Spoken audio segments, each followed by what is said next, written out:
dan akhirat nanti. Bagi kami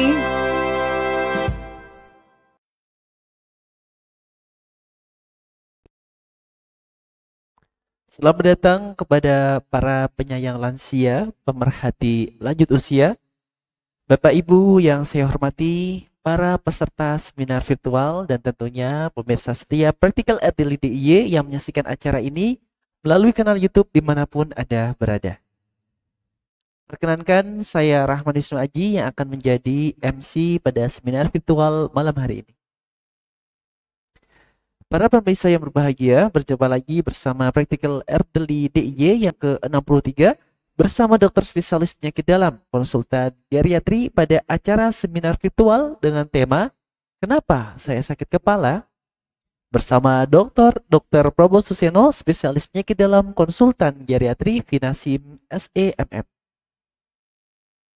Sekali lagi kami sampaikan kepada para peserta sekalian bahwa acara ini gratis dan terbuka untuk umum maupun tenaga medis.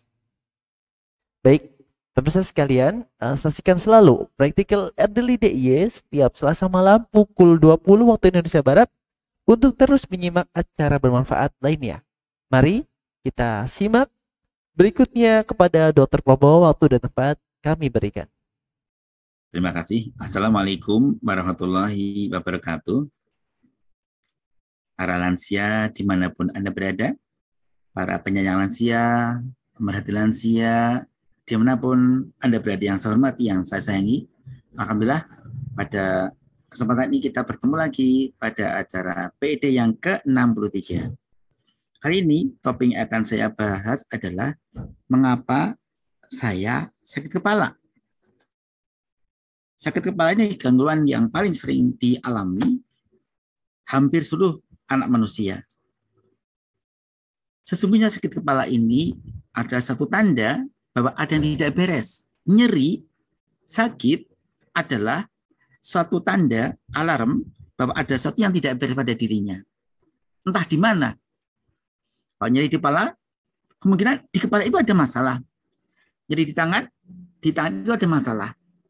Jadi perutnya ada masalah. Kadang-kadang masalahnya tidak langsung di lokasi itu, tetapi berhubungan dengan lokasi itu. Dan kesempatan ini, para penyayang lansia, para pemerhati lansia, dimanapun Anda berada, yang kita kupas adalah sakit kepala, sakit pada kepala. Sakit ini sekali lagi tanda ada yang tidak beres, dan Tuhan memberi kita sinyal agar apa? Kita segera berbuat, bertindak agar yang mengancam jiwa, merugikan jiwa itu segera pergi.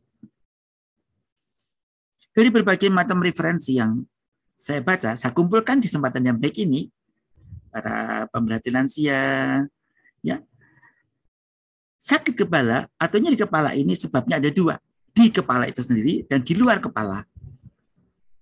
Di luar kepala di mana? Di badannya, yang tahu geraknya. Kalau di kepala, ya di tengkoraknya ini, mulai kepala sampai dalam kepala. Nyeri kepala atau sakit kepala ada yang bersifat hanya sebentar saja. Ada yang lama, nggak sembuh-sembuh, nyeri, bersifat kronis atau menaun. Kadang-kadang nyeri kepala, sakit kepala disertai dengan gangguan lain di tempat lain, organ lain. Ada juga murni kepalanya saja.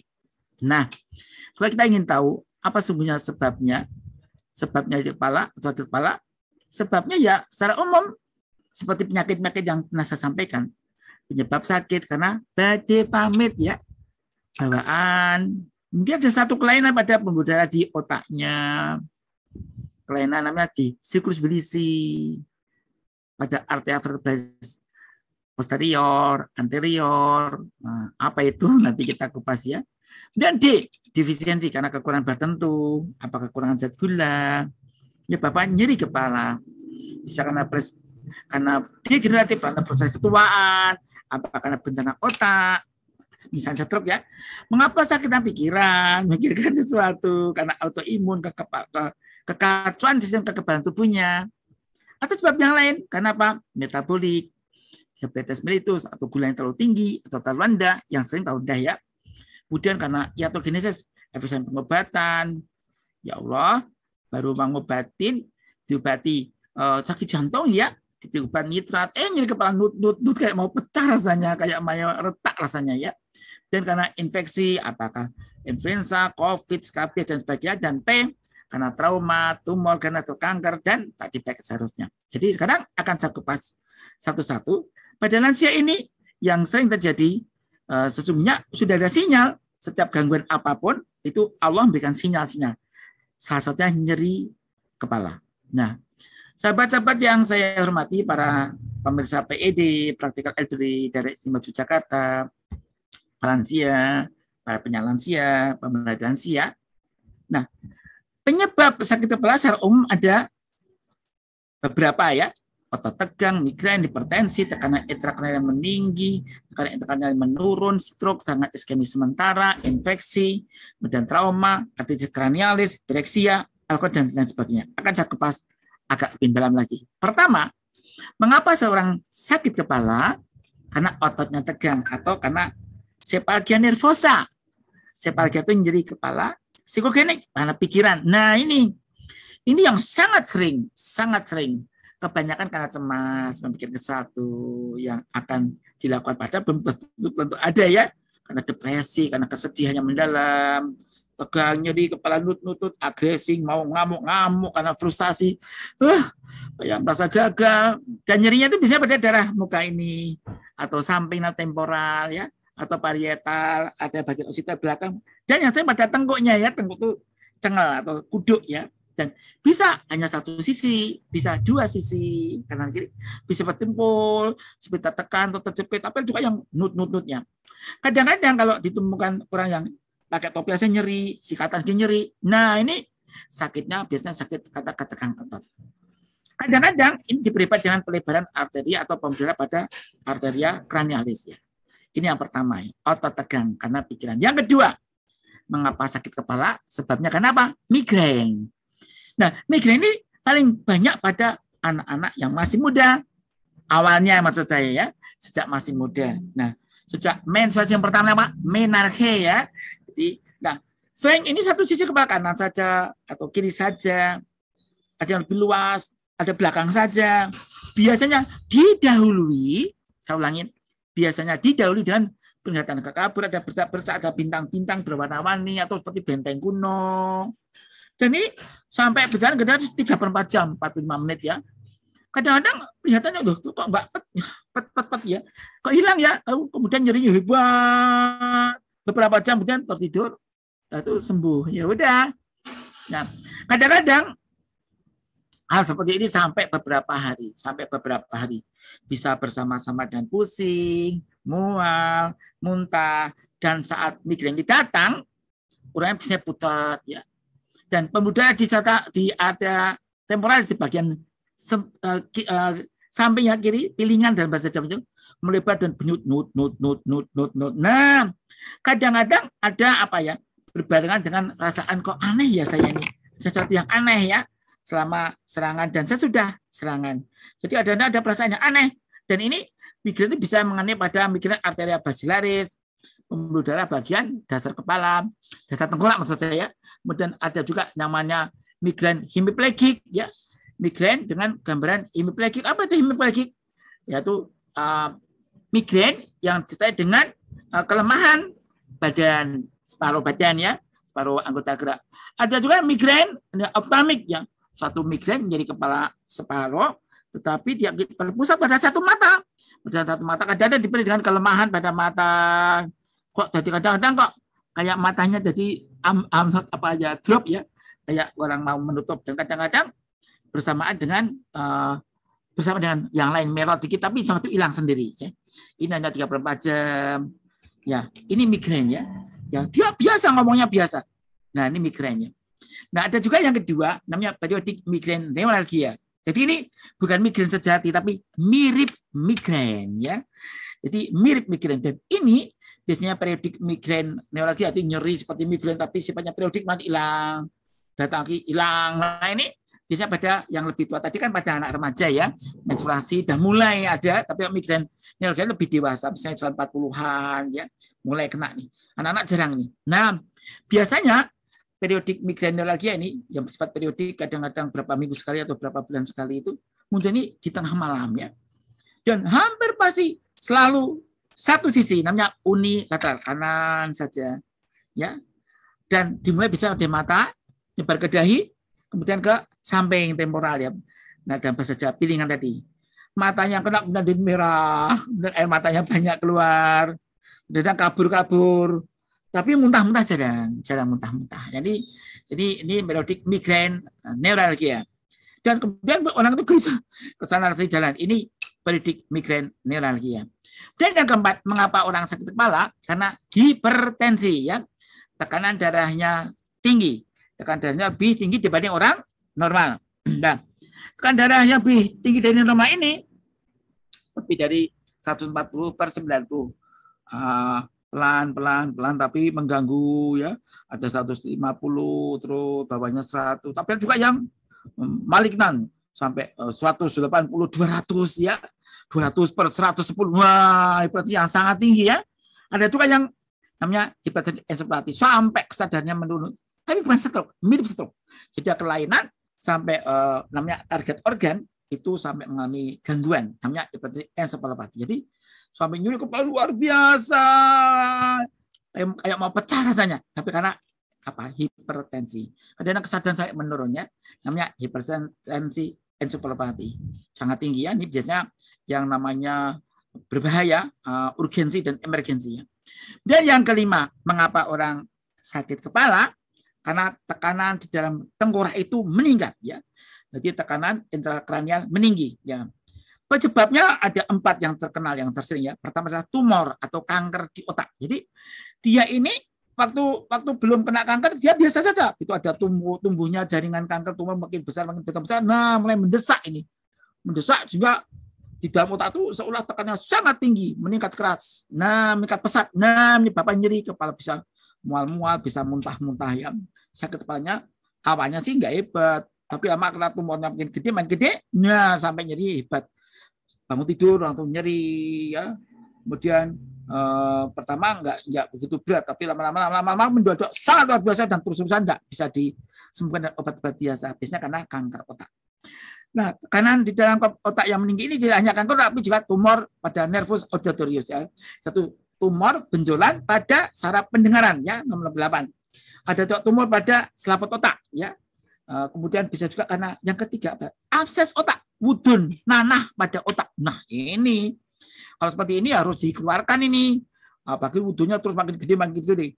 Beberapa kasus yang ditangani senior saya ataupun teman-teman saya di bagian bedah saraf, dan begitu juga ambil nanahnya, ada banyak yang karena TBC ya, dia diobati sembuh tuntas, balik semula baik lagi. Kadang-kadang bisa sampai tekanan otak yang meninggi sampai menyebabkan apa ya, bisa lumpuh, lemas, bahkan nggak sadar ya, gangguan kejiwaan, gangguan kepribadian.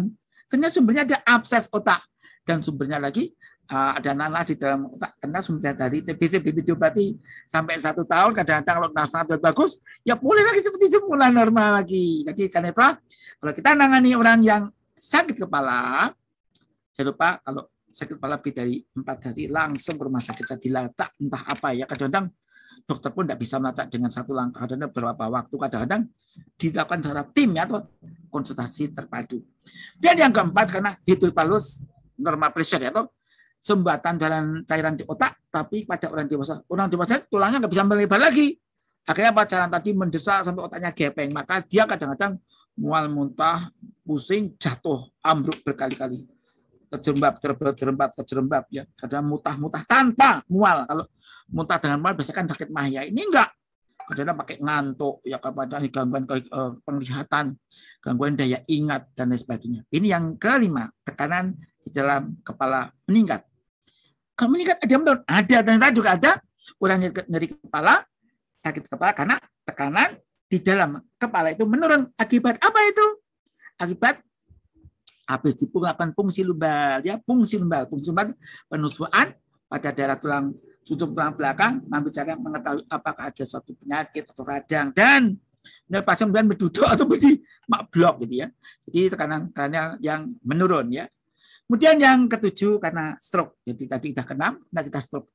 Stroke adalah bencana otak.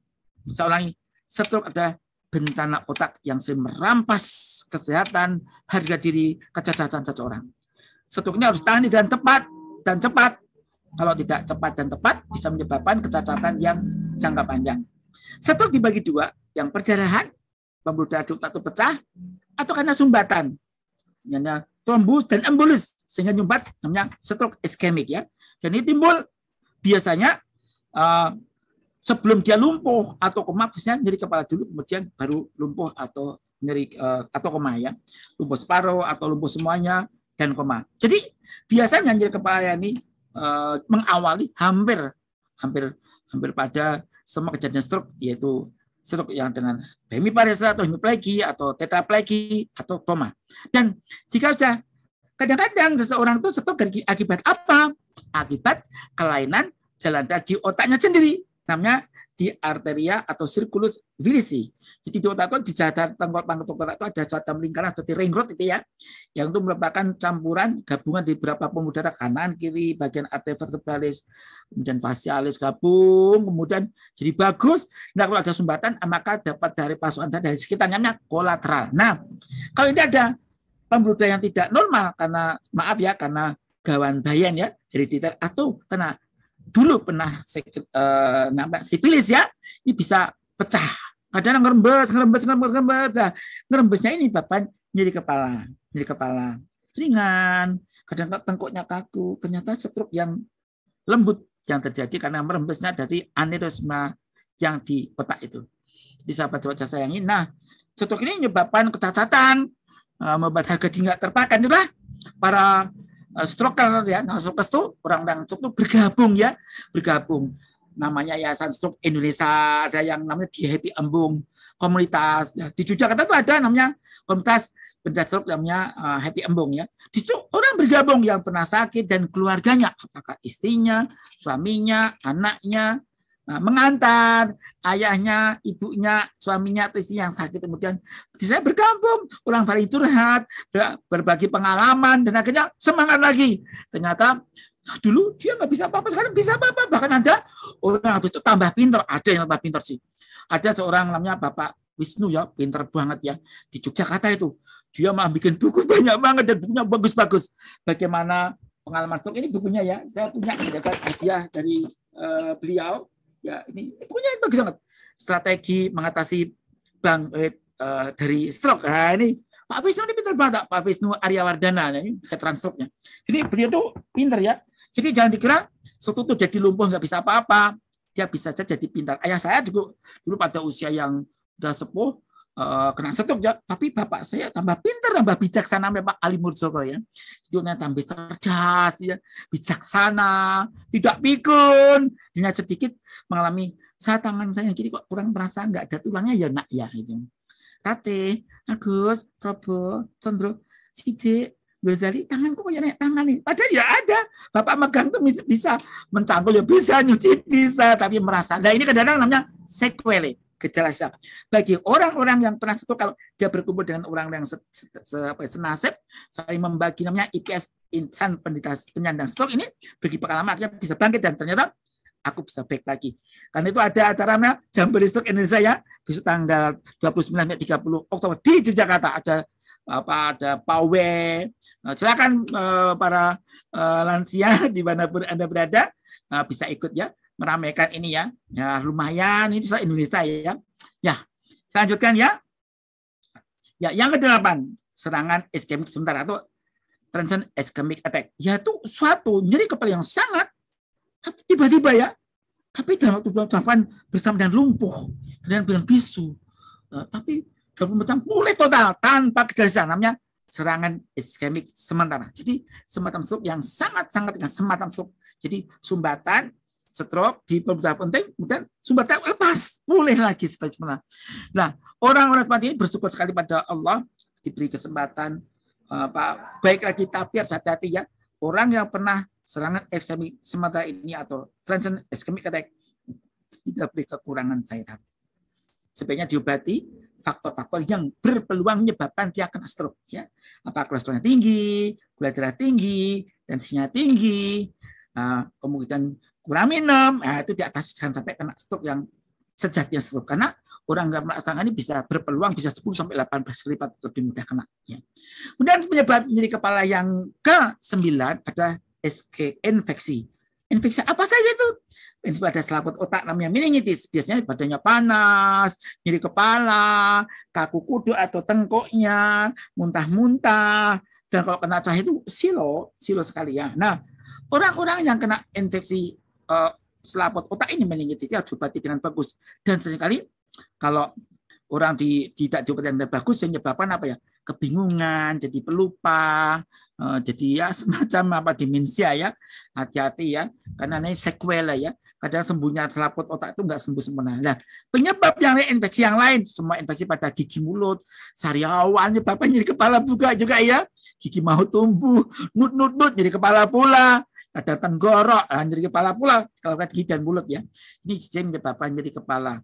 Dan yang ke-10, mengapa orang sakit kepala? Karena trauma otak. Trauma itu apa ya? Semacam pernah benturan ya. Sudah guncangan, terpukul, terjatuh, naik ke dalam motor, ya, jatuh. Nah, kadang-kadang traumanya selamat, tidak ada luka-luka di luar, tapi di dalamnya tuh ada dalam bahasa apa ya, bahasa sederhana kotak ya, kotaknya itu karena guncang, bagian-bagian yang bersinggungan dengan tulang itu kadang-kadang mengalami peradangan ya, dalam bahasa Jawa menyunyoh ya, peradangan karena sehingga kadang-kadang setelah saya kena benturan kepala tadi, trauma kepala tadi menyebabkan apa? Namanya sindroma pasca atau concussional syndrome ya. Pasca atau post ya, concussional syndrome atau kumpulan gejala pasca guncangan.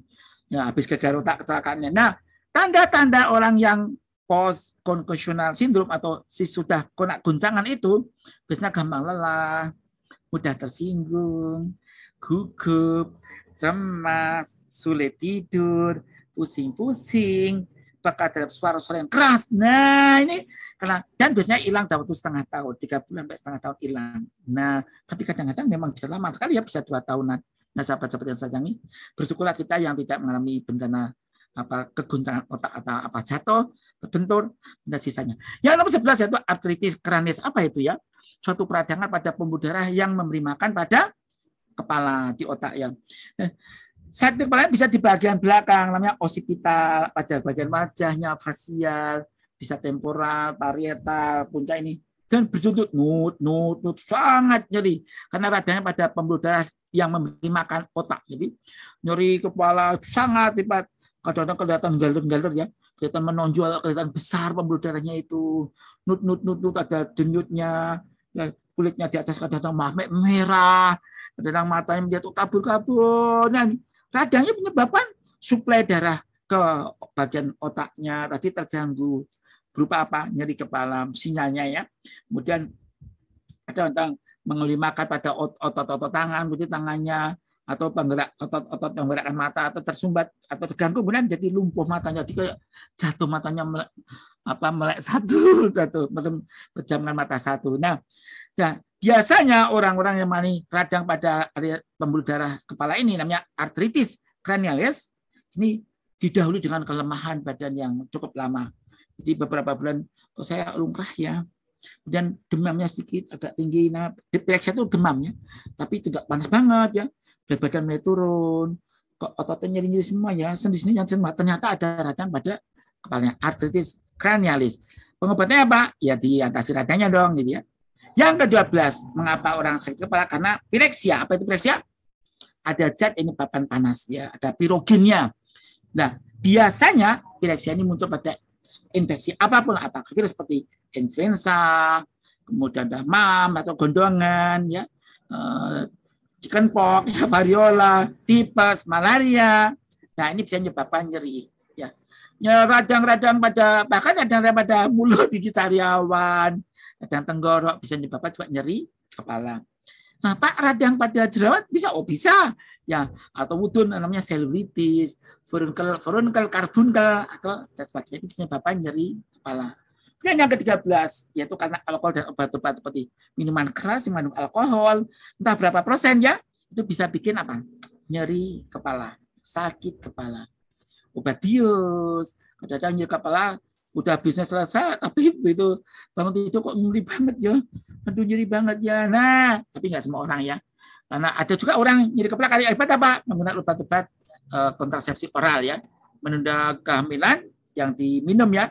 Kadang-kadang ini ada karena mengandung hormon ya, hormon seperti yang mirip dengan estrogen, mirip dengan progesteron, dan ini hormon menyebabkan kadang-kadang menyebabkan nyeri kepala yang sangat mengganggu. Nah, obat-obatnya yang dipakai untuk penunda menstruasi ya, yang pakai yang mau jamaah haji umroh kadang ini menyebabkan nyeri kepala yang cukup membaik, itu obatnya di stop, beberapa kemudian obatnya dibuang dari tubuh secara alami, namanya diekskresi ya, nanti nyeri kepalanya akan hilang sendiri. Nah, ada juga yang nyeri akibat obat-obatan namanya nitrat. Jadi nitrat adalah suatu obat yang kalau diminum itu bisa membuat jalan jantung melebar. Dan ini obatnya sangat penting untuk orang kena penyakit serangan jantung koroner ya. Nanti tahu di bawah lidah dalam waktu digerus atau tidak digerus itu dalam waktu 3 menit sudah langsung atau telan, ya waktu 3 menit sampai 10 menit sudah langsung plong gitu jantungnya melebar. Tapi kadang-kadang bersama itu kepalanya mau pecah rasanya ya. Itu karena efek samping nitrat, apakah isotonic dinitrat, isotonic mononitrat ya. Ada juga yang nyeri kepala itu sakit kepala akibat apa? Akibat adanya MAO tranquilizer.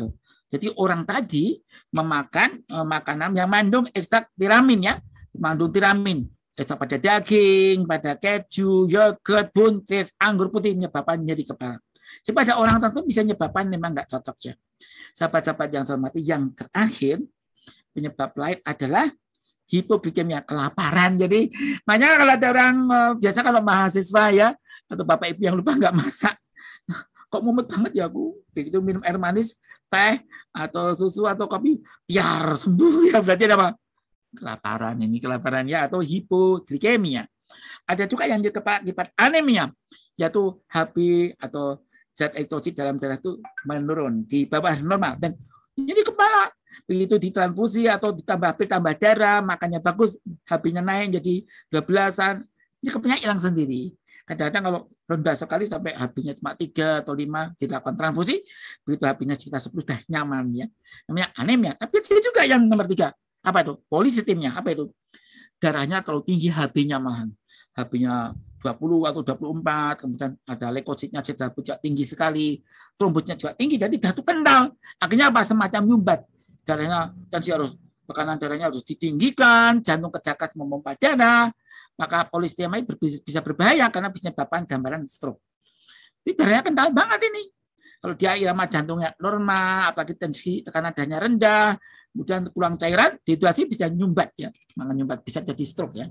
Karena itu sahabat-sahabat para lansia, pemerhati lansia, dimanapun Anda berada, hati-hati ya. Setiap pengobatan hipertensi tidak mesti harus diuretik ya. Dilihat dulu wajahnya gimana. Mereka cek dulu HB-nya, ternyata kok HB-nya tinggi, dapurnya tinggi, kepala juga tinggi. Ada tinggi ini polisitemia itu berbahaya ya kalau dibiarkan saja. Kemudian yang keempat, mengapa orang nyeri kepala? Karena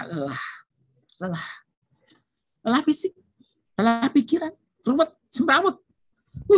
Jalan kalau kayak gini ya Allah, jalan-jalan raya kok malah nggak mobil, padahal udah janji jam sekian lagi harus acaranya selesai, gimana belum sampai, pusing ya.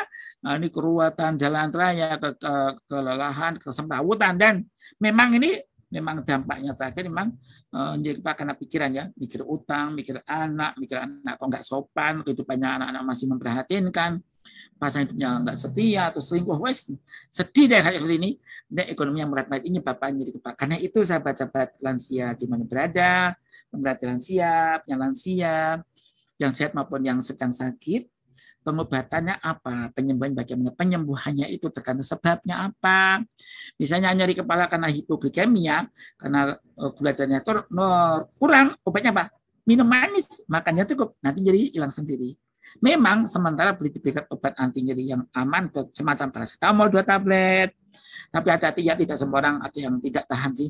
Kemudian dan maksimal 4 gram ya pada orang dewasa. Kemudian tapi kalau orang yang kecil tuh hitung rumusnya 10 mg kalikan berat badannya masing-masingnya.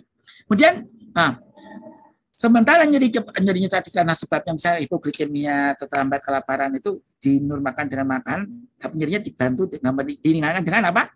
Obat nyeri kepala seperti paracetamol, ibuprofen dan lain sebagainya. Jadi kalau kita pengen mengatasi tuntas, maka pengobatan bersifat kausatif dan ada juga bersifat suportif atau mendukungnya. Diberikan, oh kenapa nyeri kepala dipijit-pijit jadi enak, namanya relaksasi. Atur napas, pejamkan mata, membayangkannya nyam-nyam, RCI. Satu bentuk apa ya, relaksasi otak ya dengan meditasi, yoga, kemudian relaksasi dalam kalangan ilmu jiwa ya. Dan ini juga bisa pakai nyeri kepala terus minum apa wedang wuwu serbat ya sekoteng enak atau wedang minum seruni enak ya Allah. Dan ini sahabat baca sayang itu kita juga bermohon pada Allah agar kita itu diberi apa ya, kalau nyeri kepala bisa sembuh, dan kita berharap pada Allah semoga nyeri kepala yang diberikan pada kita, hampir semua orang pernah yang nyeri kepala ya, sembuh sempurna tidak meninggalkan gejala-gejala sisa.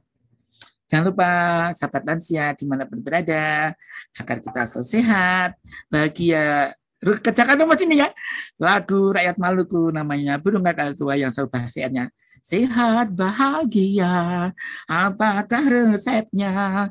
Rajin olahraga, seimbang gizinya, tidur secukupnya, tingkatkan takwanya, kembangkan hobinya, bagus lingkungannya, legowo dan ikhlas menerima kontrol rutin dan bergembira baca tulis, tetap berkarya sekuatnya saja. Ini baru gerok sarannya saya. Seperti saja yang termati, itu saja dari saya. Semoga apa yang sampaikan bermanfaat dan saatnya kita akan apa ya menjawab pertanyaan yang sudah masuk. Demikian Mas Wisnu, demikian para penyalansia, pembelajaran saya di mana berada. Kita akan jawab pertanyaan berikut ini. Sekian sebentar ya. Assalamualaikum warahmatullahi wabarakatuh.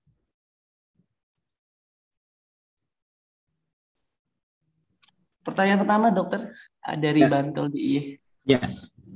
Suara saya terdengar? Terdengar, dokter ya. Ya. Dari Bapak Edi Dayat Bantul ya. Kadang-kadang sering, saya 63 tahun, DM 20 tahun. Kadang-kadang sering sakit kepala, tiap bulan kontrol ke dokter saraf. Dengan BPJS pernah dites TCD, ada sumbatan kecil dikasih obat-obat racian pas tahun dan sebagainya, terus sembuh. Berselang sakit lagi, saya tanyakan apa perlu MRI. Ya, Bapak Edi, saya ikut mendoakan semoga Bapak Edi sakit gulanya atau diabetesnya terkendali sehingga tidak mengenai komplikasi. Memang komplikasi dari diabetes yang tidak terkendali, misalnya kadar gula darah sewaktunya di atas 200.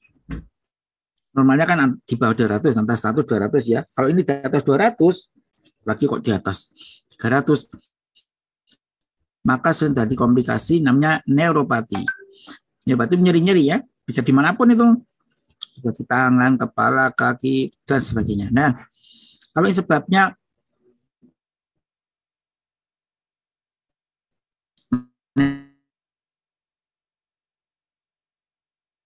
neuropati murni, maka pemeriksaan sumbatan kecil atau sumbatan namanya vaskulopati atau angipati akibat gulanya, kemudian akibat gula tadi, kemudian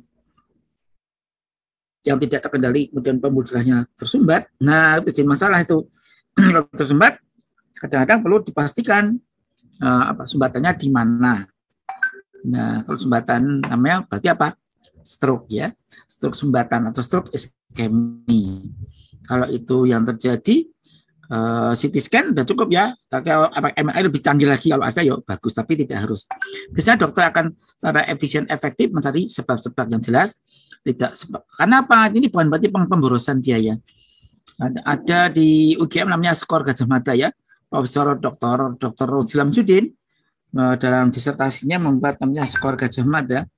Dan itu ternyata hasil dari scoring itu hampir sama dengan CT scan ya, hasilnya itu bagus kan. Demikian Pak Edita tadi, apakah perlu MRI atau tidak, nanti dokter saraf yang akan memastikan, dan beliau memang sangat kompeten di bidang itu.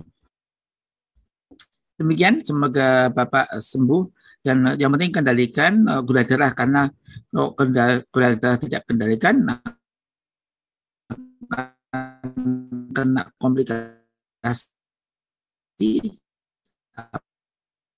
neuropati, sebagainya. Kemudian dari yang kedua dari sakit kepala dengan kualitas tidur. Jadi jangan saya katakan kelelahan pada orang-orang yang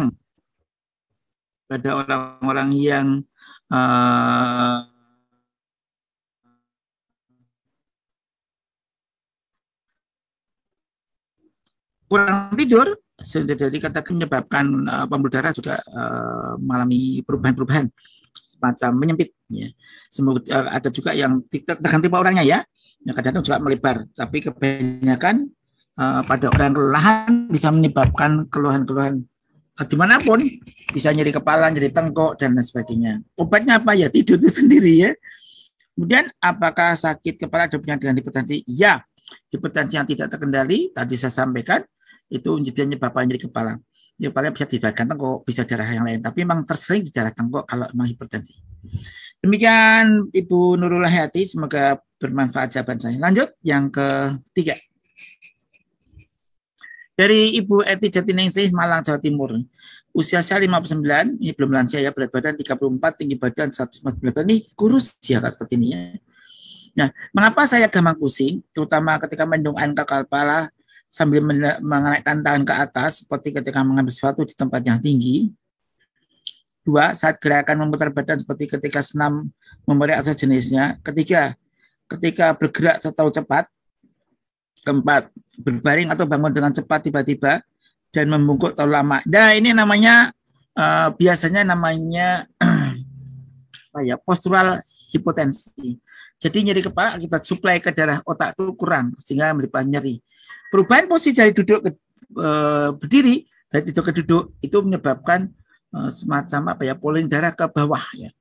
Karena londot, dan ini biasanya pada orang-orang yang pembuluh darahnya sudah kurang bagus. Meskipun dia belum terlalu tua, bisa saja kena. Dan ada juga orang tua tetap nggak kena juga ada ya.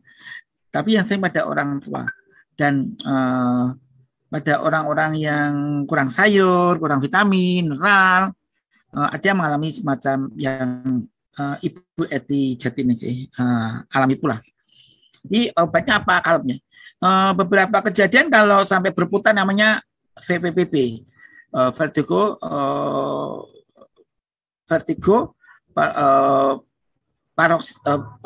paroxysmal benigna ya, VPPP.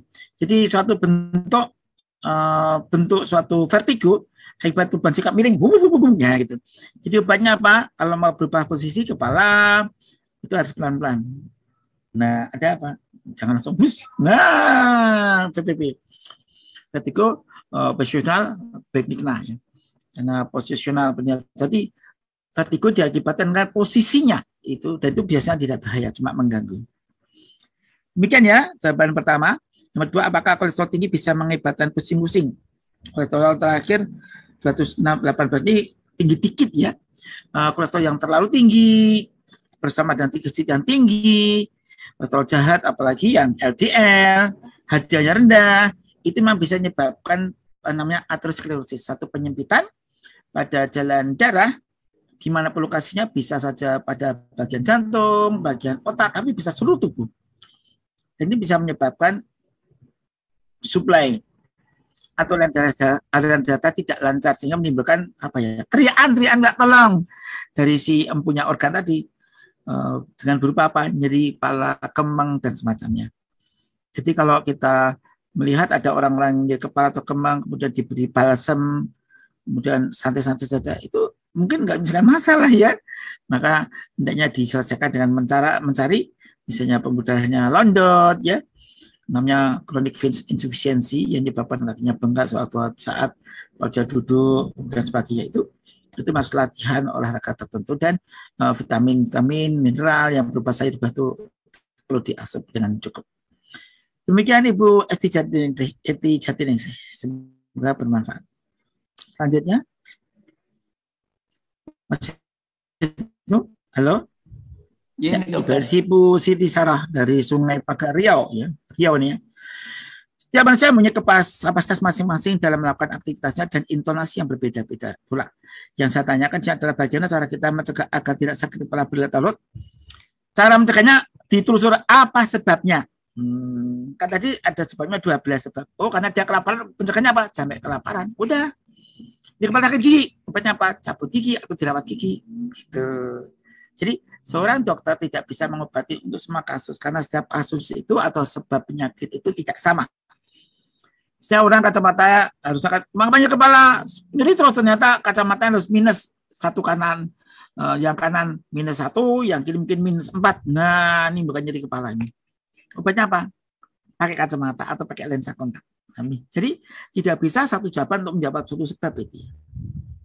Gitu ya Ibu Siti Sarah. Kemudian dan saya pernah tidur sampai tangan tertindih, kadang-kadang sampai bangun tidur kepala terasa berat. Ketika bangun tidur sudah melakukan gerakan pada kepala leher anggota tubuh lainnya, tapi masih saya tetap sakit. Sakitnya menjalar sampai ke leher dan lengan atas. Untuk mengatasi sebab itu bagaimana? Oh ya, ya kembali ditusur. Kalau sebabnya aliran darah tidak lancar, tertindih badan, ketekuk, tertindih kepala. Obatnya apa? Lancarkan kembali, luruskan kembali, kemudian dimasase pelan-pelan. Memang kadang-kadang menghilangkannya tidak semenit 2 menit, kadang sampai satu hari, ada 3 hari, ada seminggu dan sebagainya. Karena setiap orang tuh kecepatan perbaikannya tidak sama dan cedera itu bisa juga sebabnya beda-beda. Jadi kita nggak bisa, biasanya apa ya? Pukul rata nggak bisa pukul rata. Harus kasus per kasus, namanya subjektif ya. Nah, kemudian ada satu lagi dok yang saya tanyakan, apakah kepala ada yang sampai yang ada seperti tadi saya katakan kronis bulan sampai tahunan ya, misalnya kepala karena tadi saya katakan sakit gigi, mata yang minus itu bisa tahunan ya. Demikian Ibu Siti Sarah. Lanjut kalau ada yang lainnya boleh. Yang bersesuai dengan tema hanya ada 4. Apa? Temanya beda nggak apa-apa ya, mumpung kesempatan kasihan kalau ada yang bertanya, masih ada waktu. Saya bacakan ya dokter dari Eka Triwah Wiskatun dari Minggiran. Dokter, apakah asam urat itu bisa merupakan penyakit keturunan dan bagaimana untuk menstabilkan asam urat? Begitu dokter. Ya, asam urat itu ada yang metaboliknya itu bisa keturunan. Tapi kebanyakan karena proses menua atau proses aging yang menyebabkan ekskresi dari asam urat tidak lancar. Ada juga yang masih lancar saja, tanpa makanan yang dikonsumsi orang tadi terlalu banyak mengandung purin sehingga menyebabkan asam urat tinggi. Dan nyeri kepala lokasinya itu kalau di daerah pergelangan kaki, tangga jempol, nyerinya luar biasa, tapi jarang sampai nyeri kepala. Tapi kalau dia punya acara kemudian gara-gara nggak bisa tidur kemudian nyeri kepala, pusing, bau jengkel, marah, berarti dia mengalami gangguan tidur semacam insomnia diakibatkan ada faktor psikologis. Solusinya apa? Atasi masalahnya. Alasannya ada mau beli sesuatu, ya beli aja. Atau karena sesuatu memikirkan pengen kejumpa itu, ya jumpa saja atau pakai telepon dan sebagainya. Jadi nyeri kepala ini bisa memang bermacam-macam sebabnya, boleh bisa dari berbagai macam faktor-faktor, baik langsung atau tidak langsung. Kalau tidak langsung misalnya asam urat tinggi itu bisa menyebabkan inflamasi pada jalan darah. Kalau jalan darah terkena inflamasi peradangan bisa darah kepala yang bukan nyeri kepala. Saya kira demikian Mas Wisnu. Baik dokter, yang kedua dari Bapak Marwanto di Bantul DIY dokter. Saya mempunyai pola makan yang menurut saya biasa saja. Tetapi kenapa trigliserid saya tinggi? Sudah pernah berobat ke dokter dan diberi obat bisa normal. Namun dengan pola makan yang biasa, 6 bulan kemudian kembali tinggi. Upaya apa yang bisa saya lakukan untuk pencegahannya, dokter? Terima kasih. Olahraga. Olahraga itu bisa membakar trigliserid atau kolesterol. Dan itu sekali lagi kalau ada bersifat keturunan, yang pertanyaan yang tadi ya, beberapa penyakit metabolik bisa bersifat keturunan dari ayah ibunya, memang punya kecenderungan. Kencing batu itu bisa keturunan ya, ada kecenderungan untuk hipertensi dan seterusnya.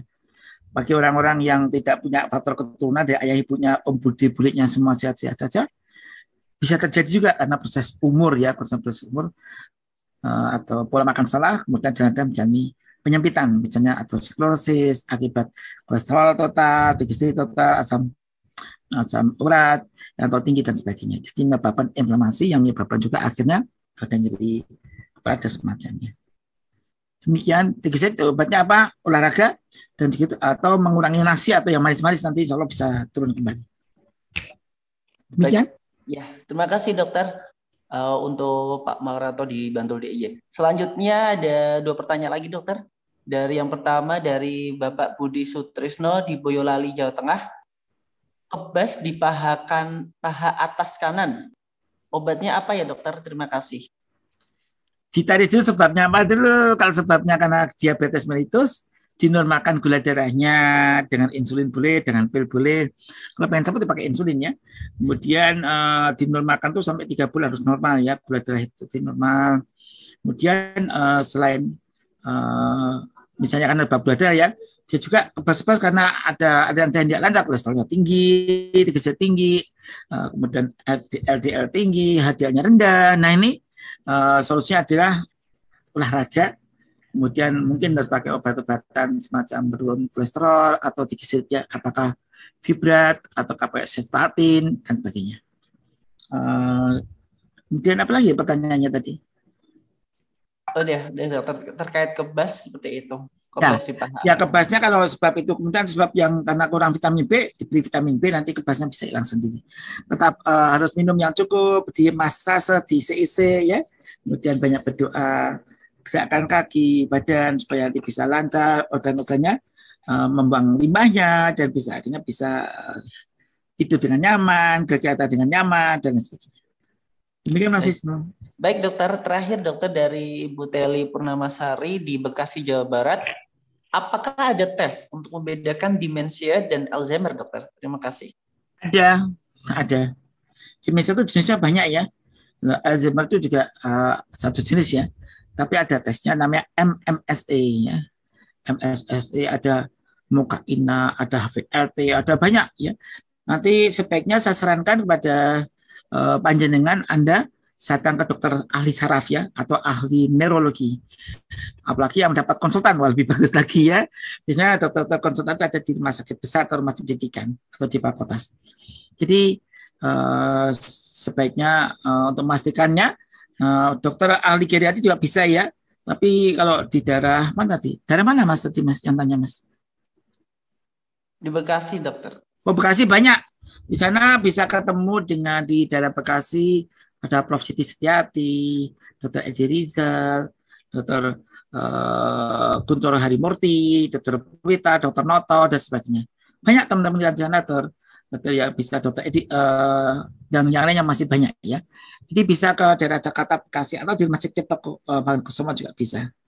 Nah, memastikannya atau dokter neurolog ya, neurolog hampir semua rumah sakit ada ya, dan itu mereka kompeten sekali. Dokter ahli saraf itu sangat kompeten. Bila bisa datang beliau ya, beliau sangat kompeten. Demikian. Baik dokter, terima kasih. Cukup dokter untuk pertanyaan malam hari ini. Ya, para sahabat-sahabat yang saya hormati, kalau memang tidak ada pertanyaan lain, saya sedikit mengingatkan sesungguhnya apa ya? Ada beberapa hal yang perlu diwaspadai tentang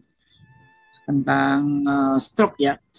Stroke itu bisa gejalanya di kepala dan itu kita waspadai karena kalau kita ada orang yang punya masalah berkaitan dengan stroke, karena faktor risiko itu kan bisa tensi tinggi, gula darah, kemudian triglycerid, asam urat, berat badan, kecemasan, merungsung, kurang tidur.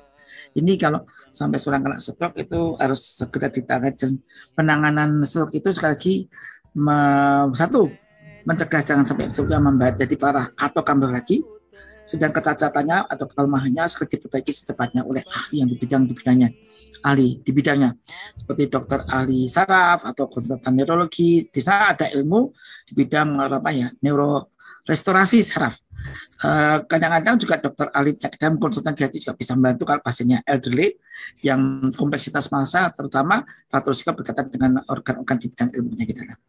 Kerjasama itu sangat penting.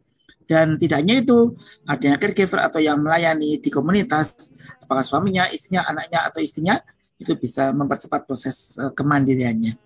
Demikian ucapan Hari Stroke Internasional. di waktu yang akan datang ini. Terima kasih. Semoga bermanfaat. Assalamualaikum warahmatullahi wabarakatuh. Bahagia di dunia dan akhirat nanti. Bahagia di dunia dan akhirat nanti. Bagi kami